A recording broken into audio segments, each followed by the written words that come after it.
I'm just about to begin to sort of wrap up now and just really talk about the power of networks, that relationship building piece. I hope you found some of what I've had to say useful. It is one of those things that some people are very naturally talented at it and enjoy it, but the vast majority of people I speak to, even if it may appear otherwise, find it hard. I always get nervous before a big event. I always have to take a bit of time. And I spoke to somebody who runs the Diverse Directors program. Her name's Emma Thorpe. She's a coach now, but she used to work in the recruitment industry and she said she used to have a thing where she would meet 3 people and then go to the bathroom for about half an hour to kind of defrag, having gone through the anxiety and everything else, to force herself to do that. So we all have this stuff to deal with. So don't worry if you find it hard. It's fine. Find a warm spot, and if you go to an event you think, actually today's not my day, that's okay too. And yeah, don't feel forced or pushed to make connections that aren't there, and don't be surprised if on occasion you think you've made a good connection but for whatever reason it hasn't flourished afterwards. So often the case, I find out that actually it's not about you or that individual. There may be something going on in their lives you're not aware of, and just if you think about that and think, okay, I'll let that go, we all have busy times, that should be okay. So I'd say don't forget to use the virtual landscape to build those connections. With social media and all the different platforms of communication right now, feel free to delve into those, but just be conscious about data ownership. So again, try not to share things that you wouldn't want seeing the light of day somewhere else in the future.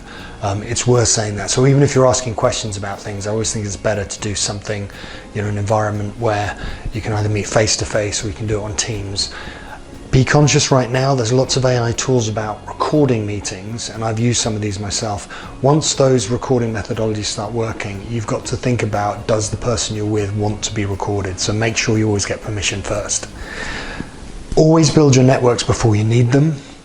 Always think actually it's about differentiation. So in my teaching days, it always used to be that you have to treat everybody differently to treat them the same. And I think it's the same with relationships and connections too. So imagine that and remember that.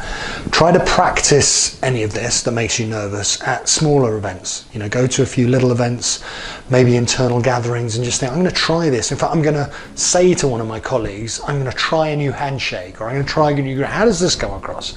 And ask, does this outfit does this work, or do I look ridiculous in it? Have those questions and get those dealt with a group that are going to support you and back you, and make it fun. Honestly, just enjoy it, because you know what, most people attending these events feel just like you. They're there, they may have been forced into it by their company, they may be there because they feel they've got to do something in a certain environment.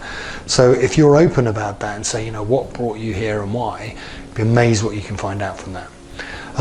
I'd also say try and build up the odd meeting now and again that gets you a little bit out of your comfort zone, because it just stretches you that little bit. So maybe meeting somebody who you think, oh, I'm a bit nervous because they're more senior than me in the hierarchy, or maybe they are known more widely, and you're thinking, I don't know how they'll feel about me making that contact. Try anyway, because you'll be amazed how many of those will actually connect and want to support you in your career, or want to support you in what you're doing.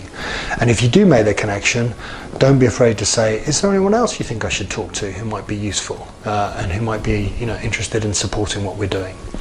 And the last thing is pass the connections on. So when you make good contacts and you're comfortable, ask in advance, but just say, look, I've got a friend, or I've got a colleague or a contact X. I'd like to make an introduction to them to you. Is now a good time to do it? Would you be happy with that? Or would you prefer it in a few weeks? It's really, I can just see this would be a mutual benefit for both parties. Get them to agree, and then you can make that connection.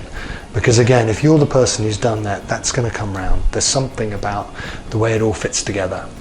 I hope this has been useful. Feel free to ask Blaine or the team here at Beacon for the slides. I do have some slides I'm happy to share. If you have any questions, feel free again to go through them. I'm happy to supply my email address or connect with me on LinkedIn, and happy to have a conversation in the future. Thank you so much.